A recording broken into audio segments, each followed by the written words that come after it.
in the media, your group or the new Black Panther Party is perceived as being a hate. Do you hate any particular group? I don't think the hate enters into it.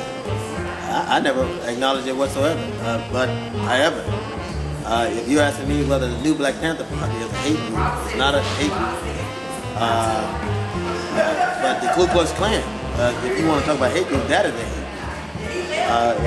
Because it's built on a supremacy, on a notion that all other races are inferior to them. We've never said anything about inferiority. And so, first of all, let me say, I'm not a racist. I know what the publicist said.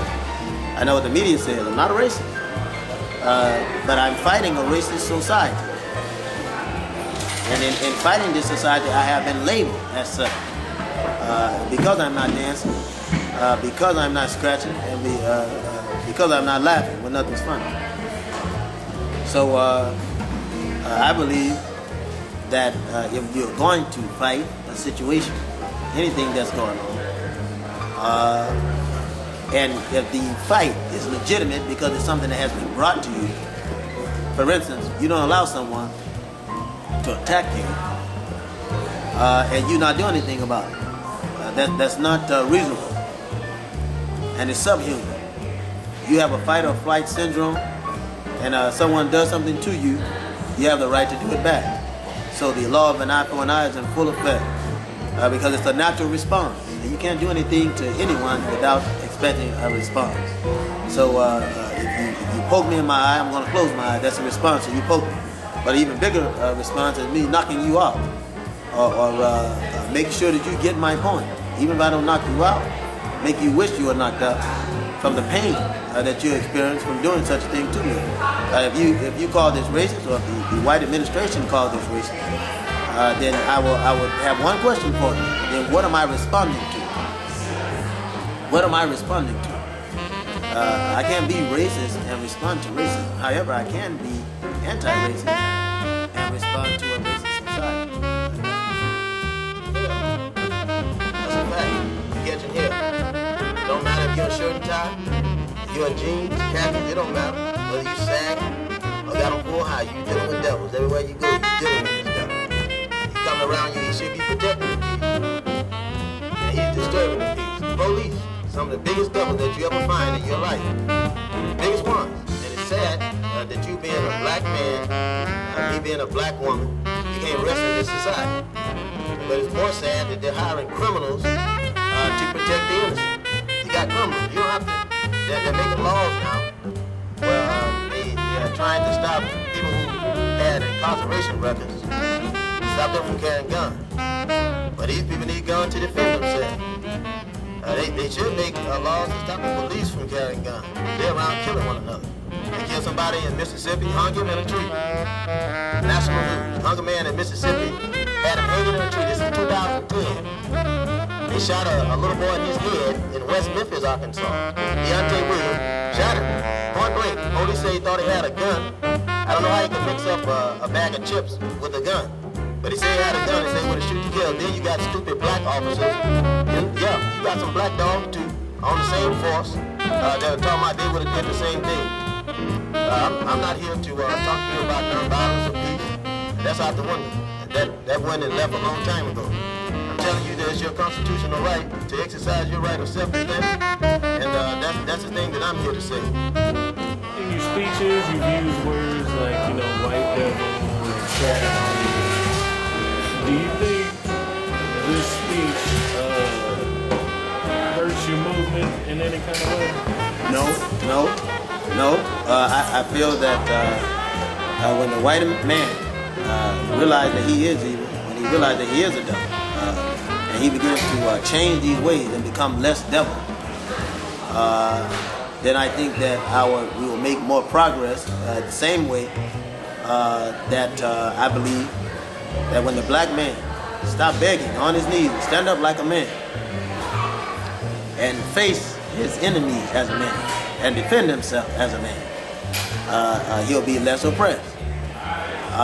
What do you call a devil? Well, he's surely not walking around with red skin, a pitchfork, and bull hooves. He's walking around you, and he's the white race. The white race is the oppressor. You are the oppressed people. I am the oppressed people. You are facing your oppressor. And what right does your oppressor, who put you in a racist society, who has enslaved you, and have kept enslaving you even after post-physical slavery, what does he look like telling you that you're racist? When he's raised you in a racist society, it doesn't make any sense. So I think it's a big mistake when you listen to him tell you these things. And I think it's because you lack the education to defend yourself. Defend yourself, and first of all, debating what he says about you. Defend yourself in standing up if any wrong is done against you, and to defend yourself if he does anything physical to you. For example, when he's dragging around this country and lynching you, murdering you all the day long, and you want to march, and you're not decided on any action. I wouldn't want to march, and that is not the reason I came here to Arkansas. Well, I come here to tell the black men and women here that you have the right to self-defense. You have the constitutional right to own a gun, even if you've been to jail. You have the constitutional right to own a gun. So when anyone comes upon you, that you're able to defend yourself. Father, we come here to state our case, our anger, and our grievance. And we come here as a form of expression against the disgust that we have been experiencing from white racists and white racist police departments and the white racist administration. It's becoming difficult for us, Father. So we are asking that you bless this communication and bless this gathering and bless the thought behind the gathering, what we achieve, or rather hope to achieve, as we bring this thing to light. Talk about the deaths and killings and drownings that have been happening here in Arkansas and all over this country. We ask you to move before us and go before us, as you are around the country, to make sure that the end that comes out is the end that will make us all satisfied, and that it is an end that is not on the side of the white races. Amen. Okay. So you started that off with saying the white man. How will define the white man? Because you didn't say a white man or white people. You said the white man. So how would you define the white man? When I use the connotation white, I don't think that you ask any black person, I don't think that they've ever been confused by it, the connotation white. But for the purpose of this segment, I'll explain it. When I use this connotation, I'm talking about anyone that is anti-community, in the sense of anyone that follows a racist society. As you know, when I say racist, I always use white racist because we're living in a white racist society, and this is a fact. This is a fact. When I say white, I'm using a label that he's used for himself. This is the label that he's used, so I use it in mockery. I use it in disrespect, and I use it in the same hypocrisy that he used it in. He's labeled himself that, the same way in which I use it against my will. The same way I use black against my will. But it's the label that he's used, and it's a label that has been branded in the mind of children and adults. And in so many instances, they've entitled themselves that way. And if you speak any other language, they're not going to understand it. You have to talk to people in the language in which they understand. Mm-hmm. And the language that they understand is a racist rhetoric that has been fed to them, lived before them, and has been administrated in front of them. For instance, when my ancestor was brought to this country and enslaved, my brothers were brought from Africa and enslaved. The purpose of the white devil was to take them, put them in slavery, help them to forget their history, to show no contribution in the world and around the world. That was his purpose. This makes him subhuman. Mm-hmm. Because angels don't do this. Rattlesnakes don't bite themselves, and cobras don't die. This is subhuman. Why, if it wasn't subhuman, he wouldn't have done it. And anyone that dehumanizes himself to commit evil is a devil. Why you have white devils that possess black devils and put them inside of this situation. And this is a fact. And that's why you have so many sellouts in the black community. And I would say that I think that the sellouts in the black community, that at the time came and they were in the way of freedom and justice, and someone has gotten lynched and they're trying to stop you from getting the person responsible for it, I think they deserve death as well. They're worthy of death. If they're trying to get in the way of you trying to save your society, then it's worth the sacrifice to get them out of the way. We're here to deal with the problem. You got a problem.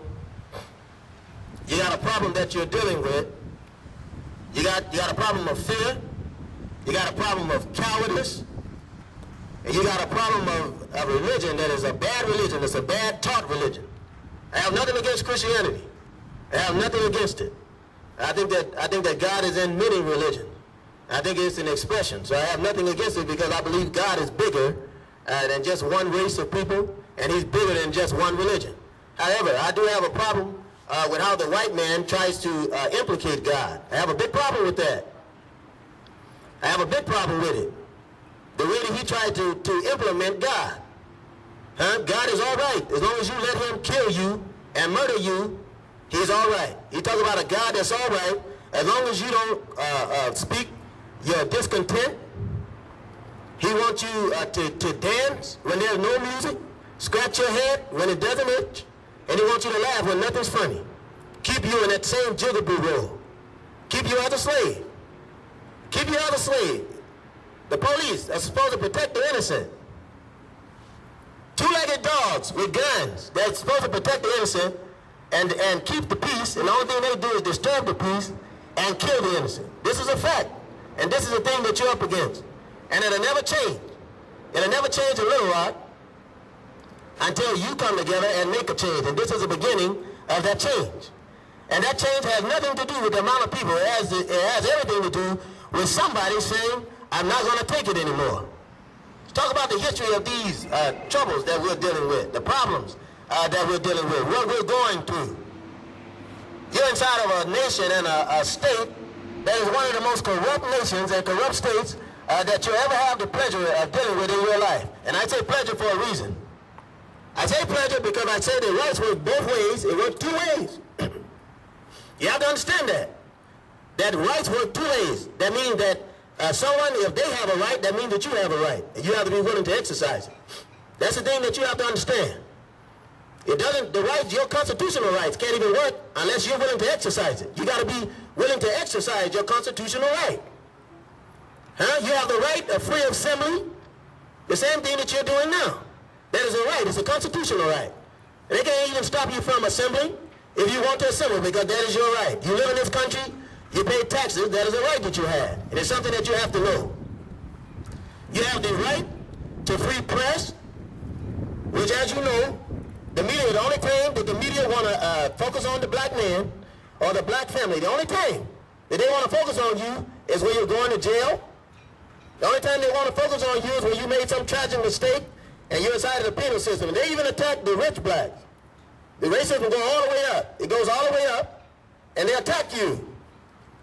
They attack you.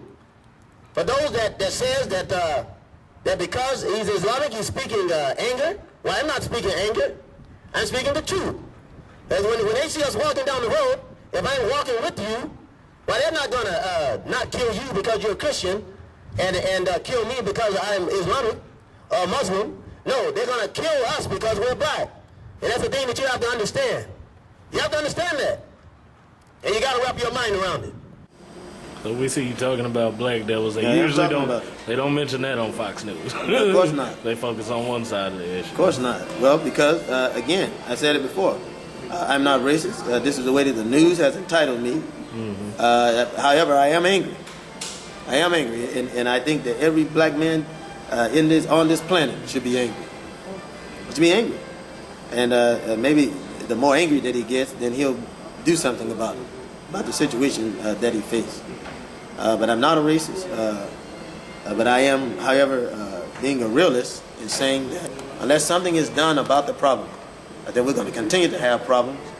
We're going to continue to be marching because of police lynching, continue to be marching because of violence, hangings, dragging behind trucks, and things of that nature. Here we are in 2010, or rather from 2007 to 2010, we've had over 250 calculated hangings, and to that 50 additional draggings of black people around the country and across the country. I think that there are two states that are some of the worst states in the nation, is Atlanta and Arkansas. And Mississippi, of course, is terrible, but I don't think that Arkansas and Atlanta has anything on Mississippi, because Mississippi is less hypocritical in the stand that it makes. If it's going to bite you, it's going to bite you. It's not going to be a coward about it. It's going to say it. If it's going to bite you, it's going to bite you. If it's racist, it's going to be racist. It's not going to make any stands against it. It's not going to be a coward about it. But Arkansas is the same way that Atlanta is. Right? They bite you with a smile, and Mississippi bites you with a growl. But I think it's all the same, because nobody wants to be bitten. You got to wrap your mind around that. You have to see that, first of all, that his nation is falling. And the white man is following the other nation. You have to see this is what's happening all around the country. When you go to Europe, you look at Greece. Greece is falling. He's falling because that devil, he's kicked everybody. Now he's turning on himself. And everybody around the world see him exactly the way he is. They see the white man exactly the way he is, and he's a racist dog. And I mean that. I mean it. You don't tell me that I'm racist because I get angry and disgusted when I don't see black people standing out against problems and I'm speaking about it around the country. You don't tell me that I'm racist when I say something about you as a white racist race, and I know you hear me wherever you are, friends and enemies, you're all out there, tell me that I'm racist because I decided to say something and do something about the problem that we're facing. They'll tell you that I'm racist. But yet he's the one, in uniform, should be protecting the peace, and he's around there killing people, killing them dead, and he's killing them as young as 12 years of age. 2007, and all you have to do is check the record.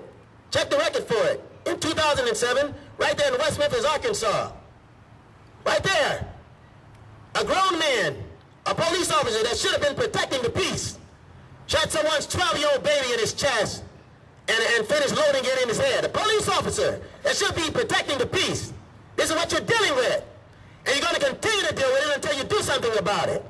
Until you continue to gather and do something about it. He don't care anything about you. He don't care. It doesn't matter even if he's Christian or whatever he is. He don't care anything about you. Matter of fact, I don't even believe that a white man can be a Christian. Well, if he make it in heaven, everyone's going. If he makes it in heaven, everybody else is going to be there. I don't even believe he can be saved for the trouble that he does. And any time that you want to find a white man in the congregation, all you have to do is go to a Ku Klux Klan meeting, because you'll find him there. You'll find the white preachers. You'll find the white preachers, including Rod Parson. This is a fact. All of them go to Ku Klux Klan meeting, and the policemen go to Ku Klux Klan meeting. You got to know that. You got to know it. It doesn't matter. It doesn't matter that they're supposed to uphold the law, but they care nothing about the law. They don't care anything about the law. That's the reason why they profile you and I. You have to know that. How do you feel about political activism of today's 20 to 30-year-olds? I think that the answer is with the 20 and 30-year-olds, if they'll be bold enough to do something about the problems that we face.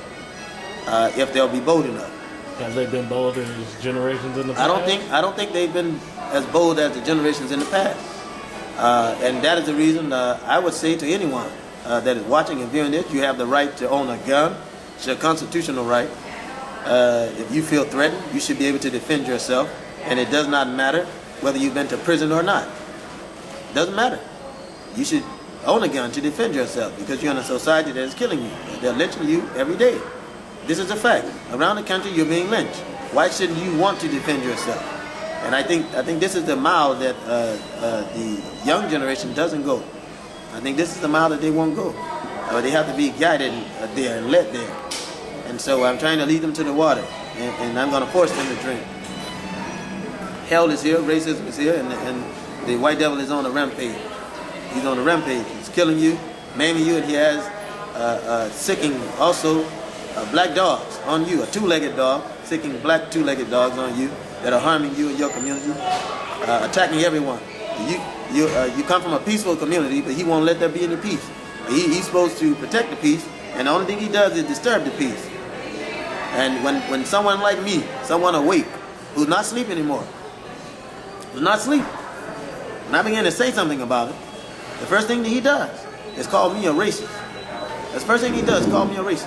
When I'm fighting racism, I'm not racist, but I'm speaking to him in a language in which he can understand. Nonviolence does not solve the problem of violence. It's only violence that can solve the problems of violence. A bully picks on you, not going to stop picking with you until you fight him back. And that's what I'm doing. I'm fighting back. I tell you, it's time to get on our brothers and sisters too. They're scared. Huh? The black Christian preachers are scared right now. If you stop feeding them all that chicken after Sunday service, well, you probably get them out of here. A lot of them probably resting up from eating plates of chicken and hollering over the pulpit, not saying anything. The only time that the black preacher, because he learned it from the white devil.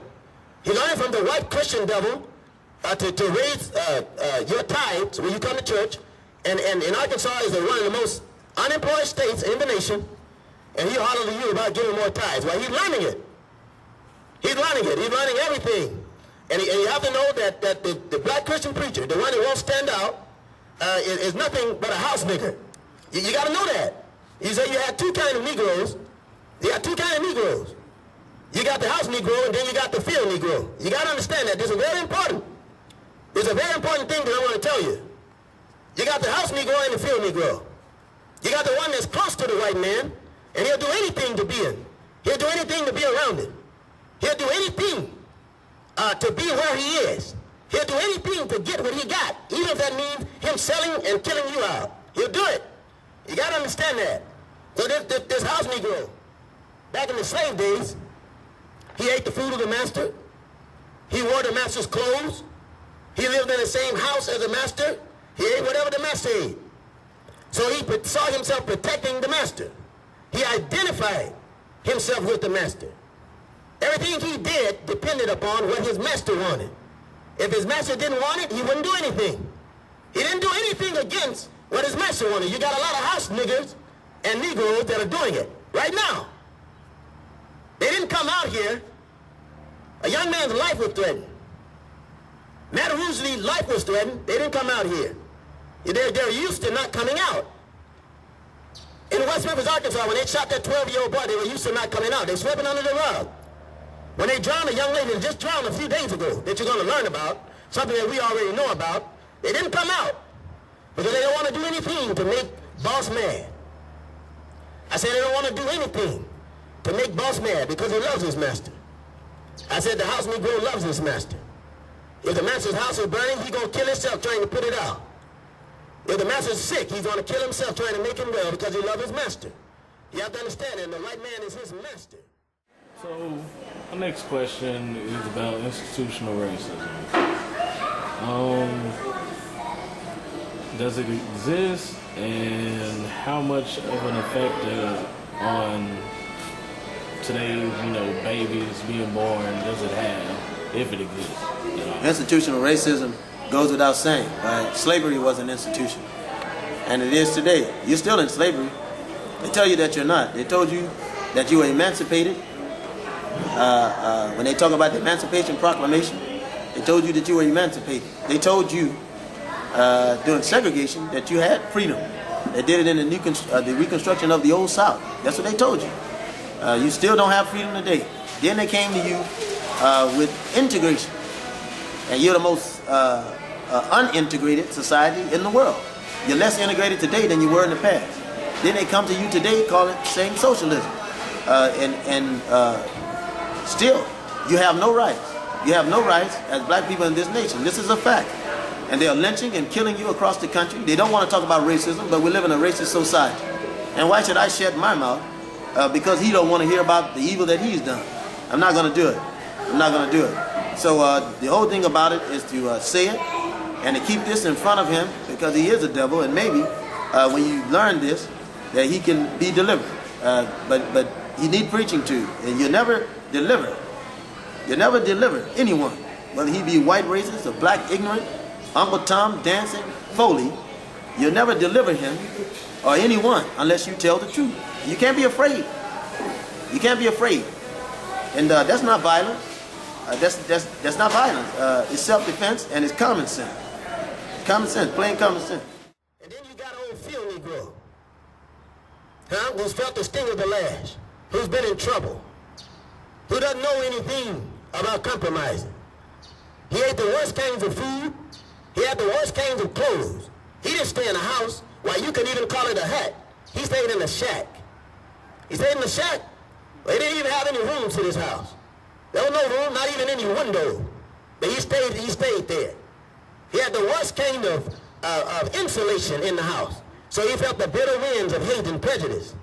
He felt the bitter winds of poverty and hunger, the same way that the black race is feeling it today. And I said he hated his master. I said he hated his master. If the master's house was burning, he tried to find some gasoline. He wanted to burn more. He hoped a strong wind would come along to burn the master's house down. If the master was sick, he wanted to help him on his way. Rock him to sleep. Help him die. That while the house slave, or the house Negro, while he would call at the fact that you trying to get away, the field Negro would come to the house Negro and say, we got to leave this place. We should leave this place. It's horrible. We catching hell in this place. And that house Negro would say, me? Leave this white man? Why, you must be crazy. This white man's good to us. Boss is good to us on this land. I'm not going to leave him. Why would I want to leave this man? So you have some time convincing him. You probably have to do something to get him out of the way, if you get my drift. If you're going to have anything to do with freedom, you probably have to get him out of the way first. Whatever it takes. Whatever it takes. But then the field Negro, when he congregated with himself, well, you didn't have to say that to him. You don't have to tell him that. If you came to a field Negro and you told him, you said, it's time for us to get out of this place. We got to blow this joint. We got to get out of this place. Well, he said, let us go, because any place is better than here. He said, any place is better than here. And you're suffering. You're suffering for apathy. You're suffering for hurt and neglect. You've been neglected. Well, you have black leaders out there that won't even stand up for you. He won't stand up for you because he's gotten complacent. He's gotten into the house Negro syndrome. And at any time that there was peace, any time you desired peace, it had to be the field Negro to bring the peace out. So do you think institutional racism is downplayed in today's public school system? Well, and private school system as well? But the answer goes without saying. Of course it's downplayed. I think that the black man needs to come out of the integrated schools and go to his own schools. I think he should come out of the integrated schools, go to his own schools. I think he should form his own hospitals. I think he should get his own churches and get them out. I think he should open his own police precincts to protect his community and get some real people in there that will protect this community, like these young teens that are killing each other. If you point them in the right direction, they'll kill the other side. Same way they've been killing one another. And this will protect you. So put them in uniform and they'll learn to protect their communities and learn pride in their community. And I think when you do this, this will be the beginning of freedom. But you won't have freedom if you don't do it. It won't happen. You spend your time fighting for a country that has yet to acknowledge you as a citizen. And that's why you have so much police profiling and things of that nature. So I would tell anyone, you have the right to own a gun as much as anyone. And if you don't defend yourself, then you're a fool. And not only that, but you're less than a man. What kind of man will let someone come inside of their home and kill their family, take their kids out, tell them they're going to lock them up in jail? If Emmett Till's grandfather had a gun, Emmett Till would be alive today. I'm telling you that they're around here killing you, left and right. They're killing you around the country. They're killing you in Texas. They're killing you in Louisiana. They're killing you in Newberry, South Carolina. They're killing you everywhere you turn. Kentucky, they killed one. Just a few days ago, a girl drowned here. A suspicious death. A suspicious drowning. Here. They're killing you around the country. They shot up a car in Florida. Police, 20 of them, gang up on one car and put so many holes in the car until the car was unmovable. They're killing you around the country. They're killing you in the north, and they're killing you in the south. They're killing you in the east and the west.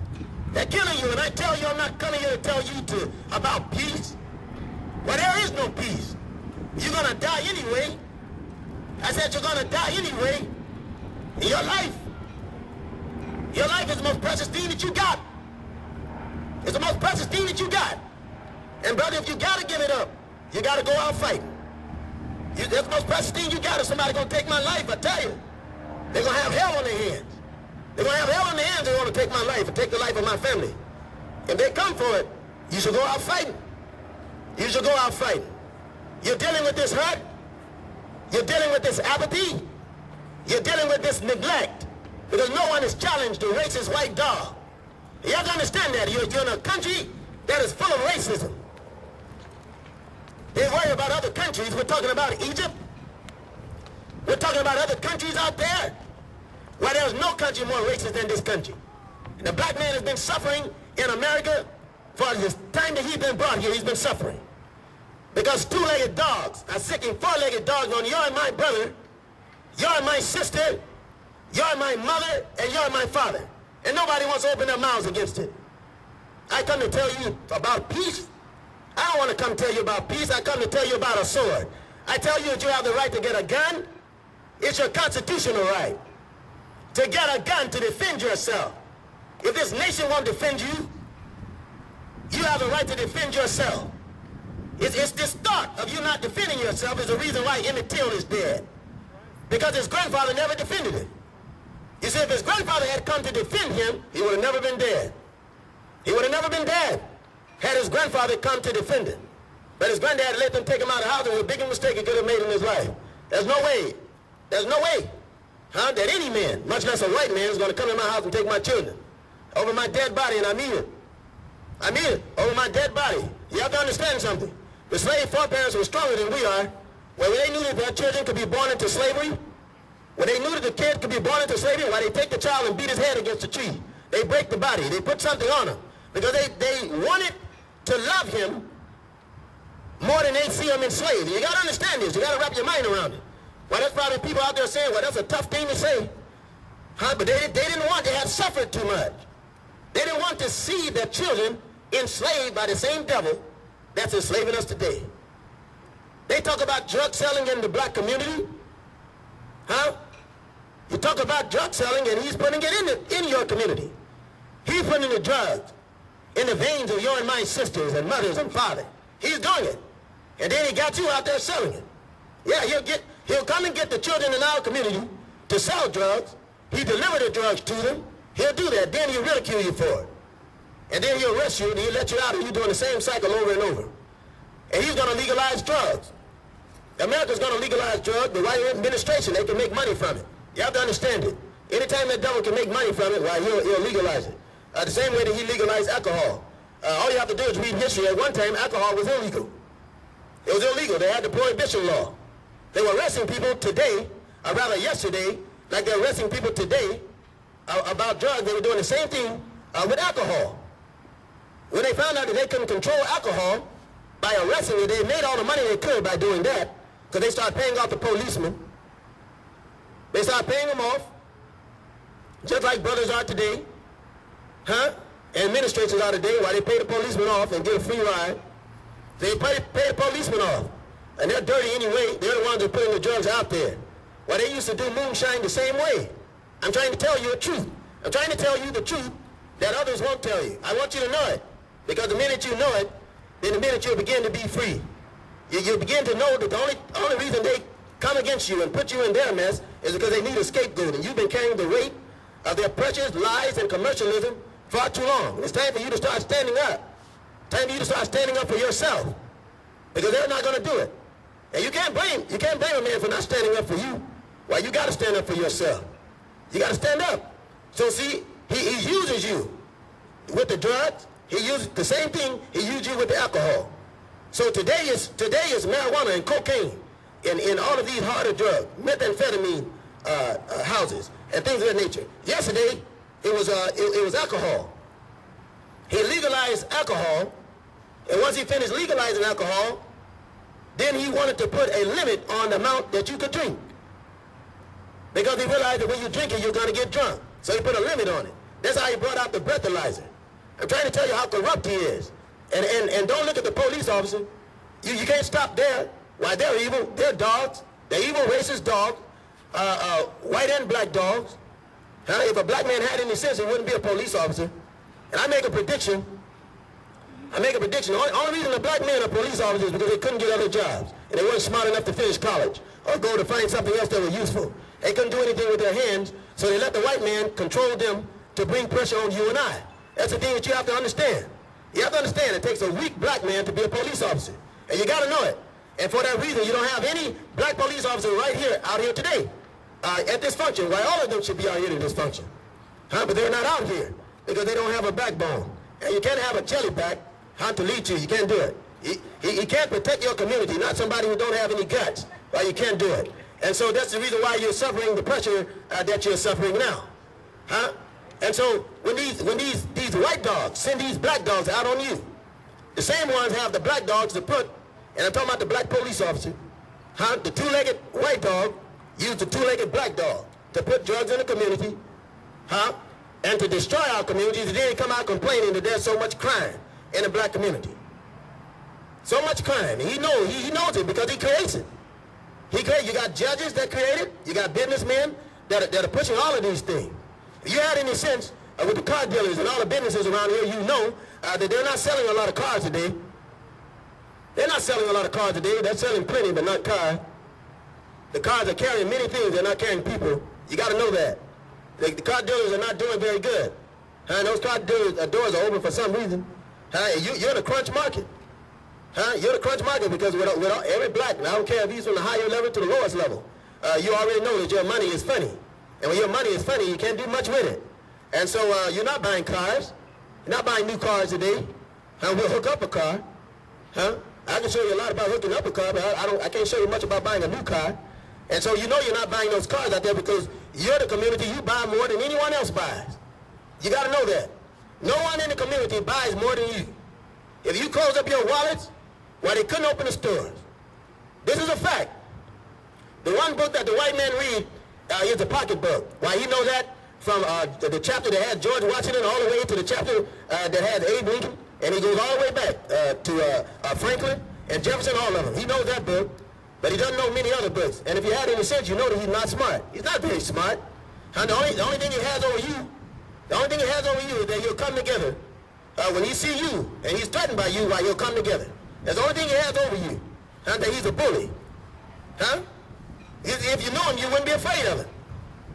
You wouldn't be afraid of him, like I'm not now. I live like a man that died 20 years ago. Well, I'm not afraid of what he can do to me even now. Whether he's on top of the building with his sniper, or whether he's standing behind me inside of this building that they call a place of justice, it doesn't matter to me where he is or where he stands. I live like a man that died 20 years ago. I'm dead. And anytime that you can't speak your mind, or anytime you speak your mind enough, you're already dead. And when you're dead, you're done. And there's nothing that he can do to you. If he can't take your mind, and that's your job. Your job is to not let him take your mind. Why, he tells you not to own a gun because you had a criminal record? Well, that's no different. Why, every white man on this planet has a criminal record. He has one. The only difference is that he can't get arrested for it. He can't get arrested for it because he grew up with the judges and the senators that make the laws. You gotta open your mind to this. This is something that you have to know. You talk about anyone that's been in jail. You have many people that's been in jail. Don't make them bad. Don't make them bad people. They made decisions. They went to jail. To have been in jail and to have been a criminal is no crime. But to stay a criminal is a crime. And that's the thing that you have to know. But jail shouldn't have any effect on you. Shouldn't have any effect. Why, he'll arrest you for anything. He'll arrest you if you don't do any other crime. Why, he'll arrest you for your license. He pull you over. Sometimes he pull you over and arrest you for no reason at all. You can have a perfectly new car, and these idiots will pull you over because they'll tell you that your tail light is out. You know they're lying anyway. If you had any sense, you do like I do. I don't even pay attention to them. I keep on driving to the nearest gas station because I don't trust them anyway. I'm not going to stop in any darkness with them because you can't trust them. Because they're nothing but criminals with guns. And if you had any sense, you do like I do. I don't stop. I keep on going. He said, I'm going to write you a ticket. That's fine. I just keep on going where I'm going. You got all the information that you need. I can holler my name out the window. You can get my license plate from off the back of the car. Well, there's no sense in me stopping. And you wasting my time. I'm on my way somewhere. He has nothing better to do than to stop you. Nothing better to do than to stop you. And he'll continue to do it if you let him do it. You're telling him to protect you. You want peace? I'll tell you how to get peace. You have the constitutional right to have a weapon to defend yourself. That if he rolls up on you, you know.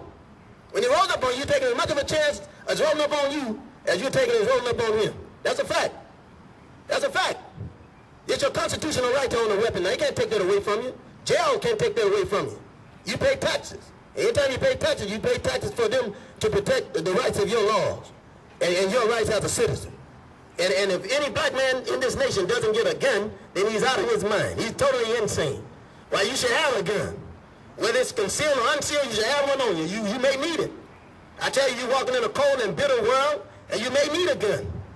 Huh? You may need a gun. I don't know about you, but I won't let a day pass by where I won't purchase one. Huh? I could be a gunsmith. Huh? You don't let a day pass by where you don't have your own gun. You got to protect yourself. And I tell you why. Because it's killing you every day. You got to be in agreement with that. And anytime you're walking around in this century, still singing "We Shall Overcome," you have to admit that the government has failed us. In the 21st century, you're singing the song that we shall overcome. The government has failed us. That's it. You got to secede yourself. So it comes on you. And I tell you, I'm trying to tell you something that's happening around the country. Brothers and sisters are not taking it anymore. That's why you have cops coming up dead. Because they've done so much. They've done so much. They've killed the innocent. That's a fact. So are you suggesting segregation? I'm suggesting segregation because you're not integrated. You're already segregated. And I'm also suggesting self-defense. And you won't have to worry about these things happening to you if you stand up for yourself. How do you expect anyone to stand up for you when you won't stand up for yourself? You can't do it. You can't do it. So you're less than a man. If you won't stand up for yourself, you're less than a man. And it's an idiot that make more enemies than your real friend. Why, the white man has enemies all over the world. He's the only race. The only race that has enemies all over the world. He come preaching you about Jesus. He come preaching you about Jesus. He tell you Jesus was nonviolent. He'll tell you Martin Luther King was nonviolent. He tell you God wants you to love. And if you had any sense, you tell him, you say, praise the Lord, but pass the ammunition. Praise the Lord, but pass the ammunition. You want peace in this world? Then you'll let your enemy know that you're not afraid. That's the only time that you're going to have peace. As long as you're sitting around here and you're dancing and joggling around, well, you'll never have peace. If you're going to do something, get together and do it and stop jiving. You should tell the preachers the same thing. Why, you don't want to hear them squall around the pulpit, slide on the floor, clearing his throat, needing peppermints because he done scratched his throat out, hollering, preaching that sensationalism. And then after that, raise a big offering and leave you broken than you were when you came there. Your spirit is more broken than it was when you came there, and your pocket is more broke. Your spirit and your pocket is the brokest thing that you have when you're inside the church, and it should be the fullest thing. It should be the fullest thing. If you had any sense, you stop paying in. He's not working for you, so don't you work for him if you had any sense. If you had any sense, I tell you, and I would never tell you not to join the service. I would never tell you not to do that. I would never tell you not to do that. I'll tell you that if you're dumb enough to do it, to defend the country that doesn't stand up for you, I'll say that's your business. But I'm not that dumb. I've been that dumb before, and I won't be that dumb again. So I would never tell you not to join, but I say if you're dumb enough to do it, you're going to do it. But I'm not going to be that dumb. And you should be telling everyone else there's no reason that you should defend nor respect the country that doesn't respect you. If you want to live, you got to help yourself live. You start creating defense for your community and getting people in your community, start having community meetings, pulling people together to keep a camera on these devils. They're a race of devils. What else do you call someone who dehumanize themselves to commit evil? What else do you call them? It's nothing but a devil. I'm not talking about someone who walks around with a pitchfork. Why, he got you believing that the devil has a pitchfork and red skin, and then he's walking around with cow hubs. Why, that's not a devil. A devil is walking beside you every day. He's walking beside you every day. He's around the country killing everyone and killing their leaders. I said he's killing everyone and killing their leaders. If you got any sense, you know what I'm talking about. He's around here killing you, killing your kindred around this country, and nobody want to do anything against it. Where are the preachers? Where are the Christian preachers? Huh? And talk about in unity their strength.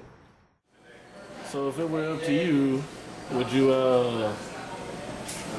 reconstruct the government of America, or would you want maybe say like a reservation or something for black people? No, I wouldn't put any more money in America. I think they've proven that. I think they've proven that. You got the stock markets falling. The Greeks have lost the money, and they're napalming and bombing the police is over there. You have other countries that have lost their mind, and they're fighting one another and throwing napalm and things of that nature. Why should you do that? I think the black man should get the money through reparation that he's put in this society, and I think that he should go back to Africa. No, you said the R word. Huh? You said the R word. What's that? I think that's a bad word in today's society. R word? I think you mentioned reparations.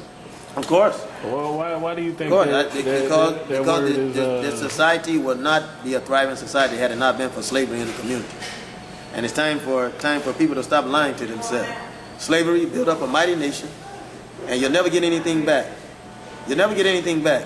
But the minute that I talk like I'm talking, then people separate from me and divide from me. When this is the truth, this is the gospel truth.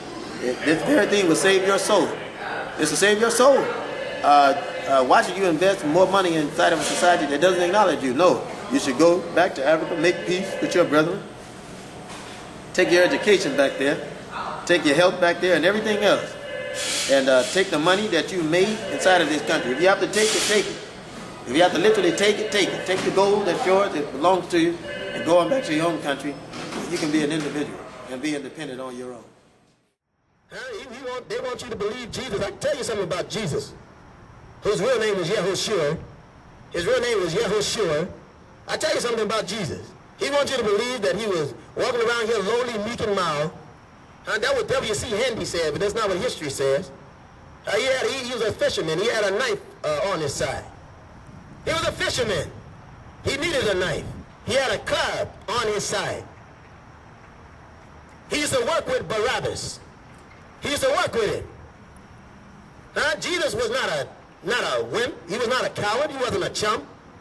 But he was someone that was going to get busy with it. Anytime trouble comes, he was ready to deal with it. That's why he walked around in a game. Call it what you want. It was a company, but it was a game. 12 of them. The disciples didn't have anything on Jesus. The crips nor the blood. Why, you could teach them a real lesson. And if you want to find God, you want to find Jesus, you're not going to find him in the white churches. It said that he's with the oppressed people. It says he's with the oppressed people. The people who are downtrodden. The people who are mistreated. The people who are abused. The people who are misused. The people who are misrepresented. And there's no more misrepresented people than the black man around this planet. That's who he's with. He wouldn't go to the white man's church. He's the oppressor. The white man is the oppressor. He won't even tell you that Jesus followed the religion of Islam. And I want you to check me with it. Go back and check it. All you got to do is go on YouTube and Google it. Google it. Go on these places. And you got the rabbis right now. The white rabbis are admitting that he was Islamic. Islamic is the oldest religion. Islam is the oldest religion in the world. And the white man, when he really finds out, he's going to be tricked. Because you're going to have him surrounded. He's going to be tricked. Because more and more brothers and sisters are waking up. You're waking up. You're here because you're waking up. You're listening because you're waking up. You're here because you're disgusted. That's the reason why you're here. And the more that wake up depends on you from this moment right on. From this moment on, the more them that wake up depends on you. Depends on you. You going to your community and telling them what thus said the Lord. Really telling them what thus said the Lord. And God's telling you to get a gun. God's telling you to get a gun. He's telling you to defend yourself because you can't expect the devil to defend yourself. A devil is put on this earth to torture you. He's put on the earth to torture you. He's not going to defend you. Why would he defend you? He's not going to give you peace. Why would he give you peace? Why, he brought you to this country as a slave, and you've advanced in slavery. Thinking somewhere around the 1940s, Asian people were put in internment camps. Right. 1988, they received an apology as well as reparations for roughly 3 years of incarceration. Well, why do you think they received reparations and not African Americans? Well, again, this is a racist society. If you remember when Hitler, or have read, study history, when Hitler had made the concentration camps, you had 2.7 million African Jews, or Ethiopian Jews, if you can use that term, the real Jew, because a white Jew is no real Jew, and that's something that must be noted. He calls himself ascetic, but he does not exist. Neither does a white Arab. They don't exist. But the black Jew, 2.6 million black Jews that were murdered, put in a gas chamber, killed, drowned, even during slavery. You lost 5.7 million slaves, blacks, that were put on a boat, chained to the bottom of boats, and brought here like animals. But no one mentions it. No one mentions it. I talk about reparation, they say it's a bad word, but no one mentions it. No one mentions it at all. But yet when they talk about the Holocaust, you run around here crying crocodile tears for these people that are not real Jews, because the African is a real Jew, he's a real Arab, and also the African born in America is a real Jew and Arab. And you run around here crying crocodile tears for someone you think is. There's not very many people that know that the Israel that you go to today, that's called the Holy Man, that this place was created by the United Nations in 1948. And all you have to do is check it for the record. It became a state in 1948, and they stole it from the European. And these are not authentic Israelites or Jews. They're American, they're British, they're German, they're Belgian people that call themselves that. They're not authentic. Didn't they receive reparations too? They did receive reparations, but the same people that put you in these concentration camps was the one that got the reparation. This is a fact. And all you got to do is check the record. So everything that I say is true. Everything that I say is true. So the movement and campaign that we speak is because of the truth. And no one wants to hear the truth. So I'm just wondering, why do you think they're willing to give reparations to Asians versus blacks? So, like, I understand. Well, it doesn't matter if they gave it to the Asians. First of all, the Asians come from Djibouti, which is a part of Africa. Indians. The Asians and the Indians, they come from Djibouti, which is a part of Africa. So it doesn't matter anyway, because these are still Asiatic people. For the first part, they're still Asiatic. Mm-hmm. But they didn't give it to you because they draw a color line of distinction. Mm-hmm. Color line of distinction. And the black man has been robbed of his rights. He's been robbed of his humanity. He's been robbed of his life. And I would say to America and the white race, you've done a great injustice to the 60 or so million black people. And instead of you dealing with it like a man, you run like a coward and act like it doesn't exist. But it does exist. And it's not going to go anywhere until you deal with it like a man. And that's why you have us and other black nationalists that are going to stand like men, speak the truth like men, and defend ourselves like men, and take our rights like men. He brought you in slavery. He used you. The only reason that the white man stopped slavery is because you were fighting it. You rose up with Nat Turner. You rose up with Sir John the Truth. You rose up with Harriet Tubman, who put bullet holes in Black Brothers' head that were too afraid to move. She didn't fuss with them. She blew their brains out. And she killed a lot of slave owners. Harriet Tubman, this is the part that he don't want you to know. And when you start rising up, even some of the whites started rising up. John Brown was a white man. Why, he lost his mind when he found the truth. He wanted to make it into heaven, so he went to break a couple of necks of some of his own people. And he was a white preacher. That's history. That's a fact. That's history. That's a fact. That John Brown, when he learned the truth, and he started killing some of his own people because they knew it was the only way he was going to make it into heaven. And if you look around the country, that's why these young white women and young men are killing their family members. They want to make it into heaven. There's the only reason they're killing them. They want to make it. And they know that I come from this devil. I come from this devil. I'm evil. So I got to do something to repent myself. And the only time that you're going to have freedom is that when he start killing you, that you start killing him. That's a fact. That's a fact. Now you get angry with you and tell you that I'm a racist. I'm not a racist. I'm not speaking racism. I'm speaking plain common sense. I'm telling you to defend yourself. Because the police officers in this place are not going to defend you. They're going to profile you, and they're going to kill you. And if you don't rise up, even some of the ones that are standing here today may not be here tomorrow. If you don't wake up. If you don't wake up.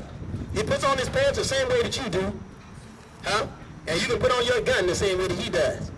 Huh? If you latch a gun to your pants, that's your right. It's your constitutional right. He can't take it away from you. He can't take it away from you. And the only way that he can take it away from you is that he kill you. And he's out there killing you. He's killing enough of you to stop you from coming out, stop you from standing up. And he'll tell you, Dr. Millere is a racist. He'll tell you, Dr. Malik Shabazz is a racist. He'll tell you, Louis Farrakhan is a racist. He'll tell you that. He'll tell you that we're after crowds to please crowds. That's him. He preach sensationalism. Huh? He'll preach that. It's not the truth. It's nothing but a lie. He'll tell you the same way he's selling you Christianity, which is nothing but a lie, he's selling you everything else, which is nothing but a lie. And proof of which, you go in any Christian church on Wednesday, you go on Sunday, you go on whatever the Bible study night, and you find it empty. You're empty because you're sick of listening to lies. You're tired of it. You don't want to hear any more lies. And so you don't go anymore. It doesn't do anything else for you. It doesn't do anything for you. So you don't go. And this is the thing you need to know. You need to continue not going and start studying among yourself and find out who God really is. And you need to know that if the white man's God can tell him to get a gun, then your God is telling you to get a gun. If you're worshiping the same God and he tells you that you can be saved after killing the black man, then he'll save you for killing a hunky. And that's the thing that you need to know. If he'll save him when he calls you a nigger, why he'll save you if you call him a cracker. And that's what you need to know. No holds barred. If God is going to do it for him, then the same God will do it for you. And he threatened you. I have threats every day. You got to get used to it. I get used to it. Well, I don't even bother. I don't worry about it when they say it because I realized I've died 20 years ago. I don't worry about it. Well, that's something going to happen to you. Have you heard of the Klan and things like that? Yeah, I've heard of the Klan. Have the Klan heard of me? What can we do to correct the situation? You fight. The same way that any revolution is done, you fight. If someone is shooting you, they're not going to stop shooting you until you start shooting back. If someone's attacking you or hanging you, they're not going to stop hanging you until you fight. The only way for you to fight is to take the noose from around your neck. Take the handcuffs off your hand. And you stand as a man. It's the only way. You start doing this, then you'll have peace. And you start doing this. As long as you're pretending, why, you'll never have peace. You can't keep singing "We Shall Overcome" and he's steady hanging you and lynching you. Why, you'll never overcome. You're only on the go. You've been undergoing too much. So I'd say if you can't do it the peaceful way, then use any means necessary to do it. And that means defending yourself by any method that you have to do it to defend your family. And does that mean coming out of his society? Yes. Come out of his society, get your reparations, build up your society, and then return to the place from which you are from and educate it and replenish it and make it a reality. You're not living in the 1960s anymore. You're not living in the 1960s anymore. Huh? Those days are dead and gone. Dead and gone. You're not living in the 40s anymore. Those days are dead and gone. Huh? You're not living there anymore. Huh? So when it comes to you, you got in the sense, you set your women on. We're training women, and we're sending our women out to set them up. We're sending ours out to set them up. If you got any sense, you learn to do the same thing. He's sending his woman out to set you up. I said he's sending his woman out to set you up. You date her, and the minute that she holler rape, there you are in the jail cell. The minute she holler rape and abuse, there you are in the jail cell. This is a fact. This is a fact. It's tough, but you got to take it. Because this is the aspirin that's going to make you free. He set you up. If you had any sense, you start setting him up. You do it like we did in the 70s. We send our women in their community. And then we go and tell their wives. We go and tell their wives, I got something I want to show you. I want to show you something, Miss Bessie, only because I really care for you. And you got to be like a snake. He's a snake, and you got to learn from him. Huh? When that snake want to bring you up, that snake come real close to you. Huh? Snake will seem harmless. He seem harmless. He come close to you. Huh? And it's only when you get close to him that he bites you. You got to learn how to do the same thing. You have the same power. You got a greater power. Why, if the white man's a rattlesnake, you're a cobra. I said if the white man is a rattlesnake, you're a cobra. If the white race is a Klan, you are black disease. Huh? I said if he's a Klan, you're a black disease. Huh? If he's coming against you, you got to be wild enough to come against him. Huh? And I tell him, you go and work wild this day. Because when darkness comes, black fades in the night. I said when darkness comes, we disappear. The minute you start killing us, we disappear. When darkness comes, we come looking for you. Huh? We don't want anybody that didn't do it. We want the one that did it.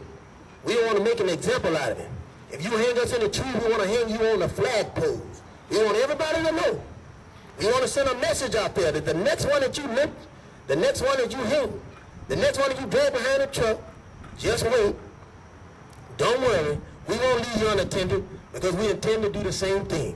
And if you do that, then you begin to have freedom. But as long as you run around here begging the white man to stop killing you, begging him to make you free, why you'll never be free. You'll be nothing more than a second-class citizen or what is now called a 21st century slave. That's all. Do you think your movement can have any success through the current legislative process? No. There's some things that I can't say, but I can say this. I think Barack Obama has done a great job as a president. I don't think he can do it by himself.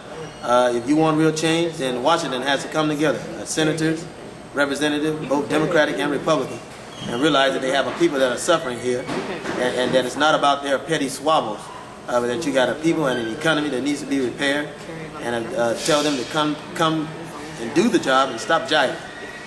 Stop jiving. Do the job and stop jiving so that people can be repaired. You have to learn that he's going to kill you, you got to kill him back. That's the only thing. And I tell you, a few years ago, I wouldn't have said it. 4 years ago, I would have even hoped. I would have even hoped that old Charlie would have woke up. I would have hoped that he would have woke up. I would have hoped that he let old Jim Crow down the deathbed. Jim Crow is a bad segregation system, see? And you fought. Too many of you died. Our parents have died. Our aunts and uncles have died in the streets. Gotten beat up. I got beat up along with him trying to stand up. Marching for nonviolence. Marching for nonviolence, and the only thing nonviolence does is make you more violent.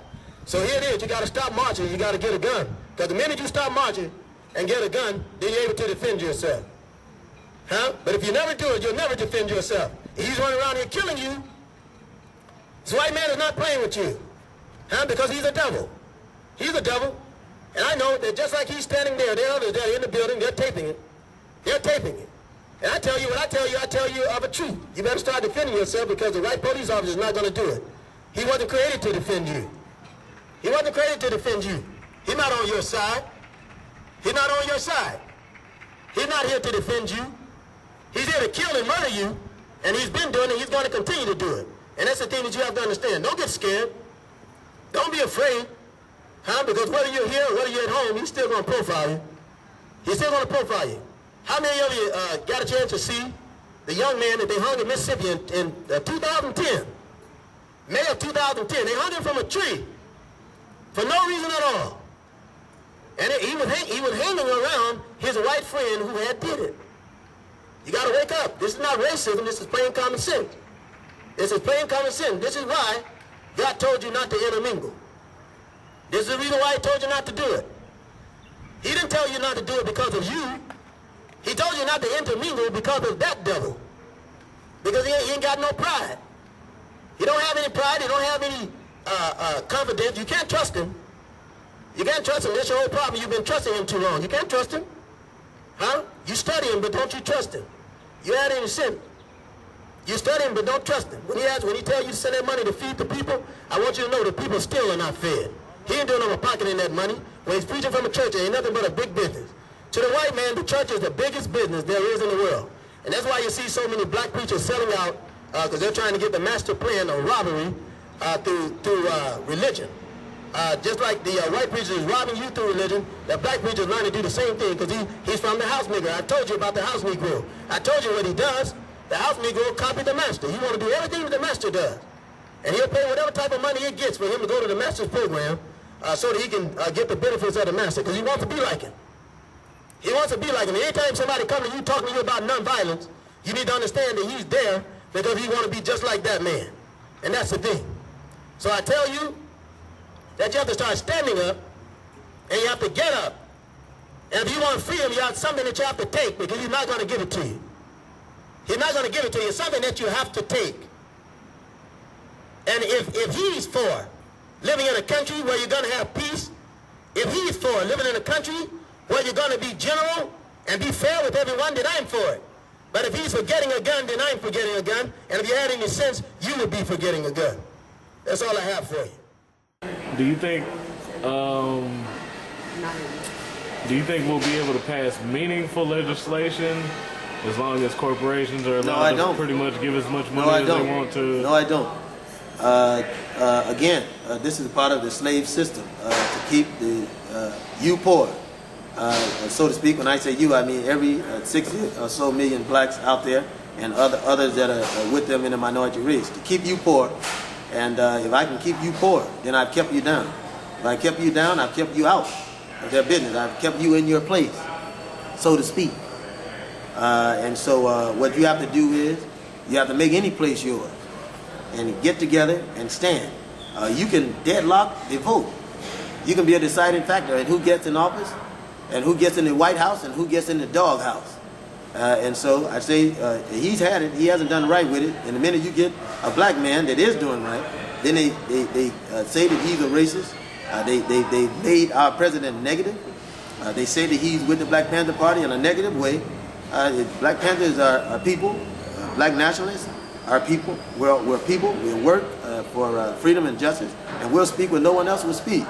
But since we have someone up there that is trying, I believe, in his heart, I believe he's trying to do the best he can. Of course, there are things that I would disagree with about his war efforts and things that he's done in the war. I think a lot of those things ought to be questioned. I think there's high politics. But nonetheless, anytime you get someone who seems concerned and wants to do something, you have people to fight against him. And they're fighting against him not because he has inadequate thought or philosophy or that he's inadequate for the office. If you look, Bush Sr. was the biggest fool that you ever had in presidential office. He was an idiot and a farce. His father was even a bigger idiot and farce and a greedy man. They were nothing like Bill Clinton. I think Bill Clinton did a lot. I think he did a lot. And he himself is a white man. But I think he did a lot. But Barack Hussein Obama, Bill Clinton went to Yale, and Barack Hussein Obama went to Harvard. And as you know, he was the president of the Harvard Law Review Board. So you don't get in that place with politics where you have to have a brain and a head to get in. And not to mention, he's also coupled with a wife that is very familiar with the hypocrisy that goes on in this nation.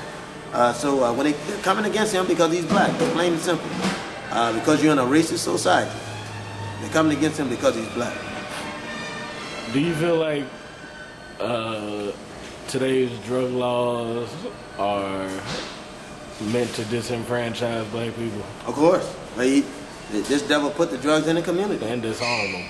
He puts the drug in the community. It is a way of disarming him. Of course, they disarmed him the minute the black man is born, he's disarmed.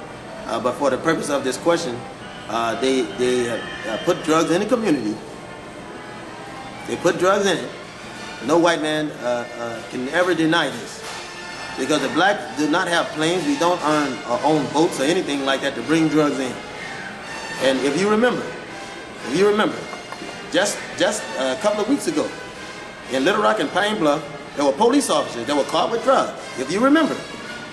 I was down there in Helena, West Helena last week. If you remember, they were caught with drugs, and these are the same people that have been putting it in the community. No one wants to open their mouths against it. No one wants to say anything about it. Judges, DAs. Everyone was connected to it. Police officers. Everyone was connected to it, and no one wants to say anything against it. So I say to you as a journalist, how can you control a drug problem when you're putting it in? No, it's just a cycle to make money the same way they did with alcohol. When people were bootlegging whiskey and moonshine, and they made laws about intoxication levels now. All this is about money. All of it's about money, because if you're selling whiskey in a community or any kind of intoxicant, you know the people are going to get drunk, but it beefs up the penal system. So that's a fact. So far since the war on drugs started, we spent roughly a little over $1 trillion. We're losing. Is that money well spent? We're losing. We're losing the war on drugs, losing the war on poverty. We're losing a war on legislation. Do you think the war We're losing on a war poverty on and drugs education. is one and the same? Of course it's the same. Of course it's the same. Anytime a black man sells drugs and is incarcerated, why he can't even get a job.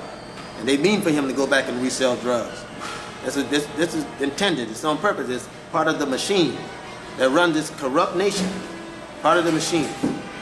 I talk vocally because if I spend time in the Army and the Navy fighting for the rights of every man and a boy and woman alive, I'm going to fight for my rights. I'm going to speak. I'm going to have my say. I fought for the right to have my say, and I'm going to do it. It's the last thing I do. It's the last thing I do, and I'm not going to go around apologizing for it. And that's all. I will tell the oppressed people that if Jesus Christ were to come back, the man you call Jesus Christ, whose name is Yehoshua, who, by the way, was Islamic, and all you have to do is check it. All you have to do is check that. Islam is the oldest religion in the world, and when they say being Christ-like means to follow the law the same way that Christ did, which they do a poor job of it in this country, a poor job of it. He has an appeal. He has an appeal. I think his appeal was to be honest and to be earnest. And if you're not going to follow Christianity in this country, if you're not going to follow it, then stop being a hypocrite.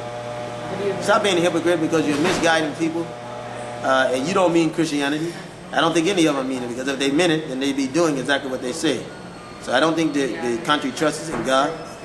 I think they trust in the devil. And the reason they trust in the devil, or proof of that, is that they're killing, maiming you all the day long, mistreating people, going to other countries doing the same thing, and using God